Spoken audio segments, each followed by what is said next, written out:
जय हिंद जेंटलमैन, चलिए शुरू करते हैं आज इंडियन पॉलिटी के वो क्वेश्चंस जो एनडीए सीडीएस में आए हुए हैं और काफी इंपॉर्टेंट है। तो उनमें से एक क्वेश्चन ऑप्शन ए, इसमें लिस्ट 1 और लिस्ट 2 को मैच करना है। ऑप्शन ए, बाइकैमरल सिस्टम। बाइकैमरल सिस्टम में क्या था कि दो हाउसेस बनाए गए, lower house and upper house.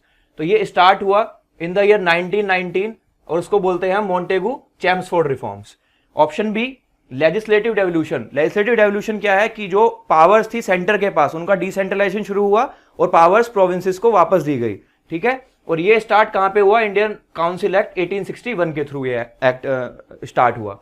Option C, separate electorate. Separate electorate दिया गया कम्युनल रिप्रेजेंटेशन फॉर मुस्लिम्स और ये स्टार्ट किया गया मॉर्ले मिंटो रिफॉर्म्स। और मॉर्ले मिंटो रिफॉर्म्स कब हुआ? 1909 में, मॉर्ले एंड मिंटो। ठीक है। Option D, provincial autonomy. Autonomy का मतलब कंप्लीट पावर्स दे दी गई प्रोविंसेस को लेजिस्लेटिव असेंबली में, लेजिस्लेचर पे काम करने के लिए।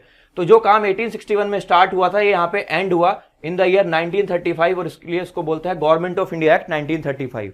तो दीज आर द ऑप्शंस 1 2 3 4, इनको मैच कीजिए और चैट बॉक्स में आंसर दीजिए। और एक और क्वेश्चन एनडीए और सीडीएस के लिए इंडियन पॉलिटी से पूछा गया है about government of India act 1935 और ये भी बोला गया कि इनमें से कौन सा सही नहीं है, करेक्ट नहीं है। Option A, provincial autonomy came into existence. Yes, provincial autonomy आई थी जिसमें कि federal list,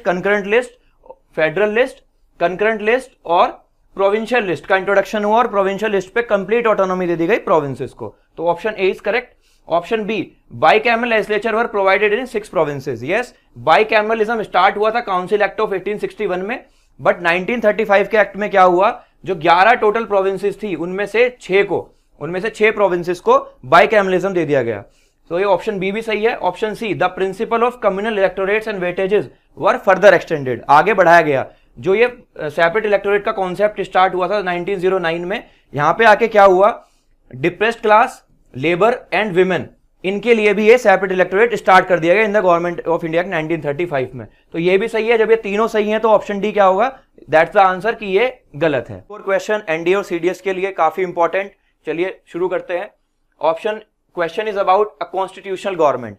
basically constitutional government वो गवर्नमेंट होती है जहां पे हमें हमारे कॉन्स्टिट्यूशन में सर्टेन राइट्स दिए गए हैं और उन राइट्स के जरिए हमें रेस्ट्रिक्शन ना लगा पाए जो भी गवर्नमेंट है। ठीक है, तो इंडिविजुअल लिबर्टी बनी रहे। तो इसलिए option B is right, places effective restriction on authority of the state in the interest of individual liberty. Correct है। यहां पे बात की गई है कि रेस्ट्रिक्शन ऑन इंडिविजुअल लिबर्टी, जबकि ये क्या है? ऑपोजिट है। इंडिविजुअल लिबर्टी पे रेस्ट्रिक्शन नहीं है, गवर्नमेंट पे, अथॉरिटी पे रेस्ट्रिक्शन है कि ताकि वो इंडिविजुअल लिबर्टी बनी रहे। ठीक है, तो right answer is option B. Indian polity का एनडीए सीडीएस के लिए चलिए शुरू करते हैं। क्या पूछा गया है? Principal features of government of India act 1919 Montagu Chelmsford reforms. Montagu Chelmsford reforms को बोलते हैं गवर्नमेंट ऑफ इंडिया एक्ट 1919। इसमें option A, introduction of dyarchy in executive government of the provinces. Dyarchy क्या होता है? बेसिकली जो रूल्स बनते थे, लेजिस्लेचर काम करता था, उनको दो लिस्ट में डिवाइड कर दिया गया, ट्रांसफर्ड एंड रिजर्व सब्जेक्ट्स।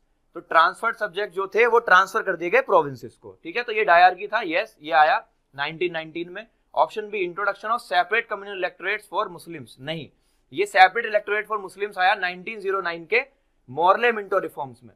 तो ये ऑप्शन 2 गलत हो गया।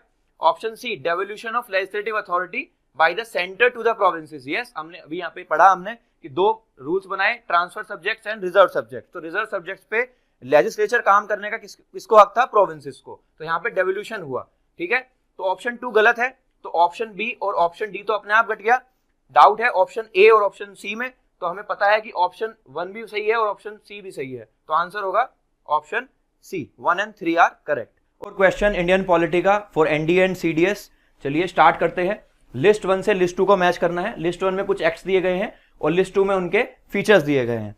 तो feature 1 is introduce dyarchy. Dyarchy system हमें पता है क्या, कब स्टार्ट हुआ? 1919 के मोंटेगू चैम्सफोर्ड रिफॉर्म में। होता क्या है कि 2 लिस्ट बनाई गई, transfer subject and reserve subject. तो ट्रांसफर सब्जेक्ट ट्रांसफर कर दिए गए प्रोविंसेस को।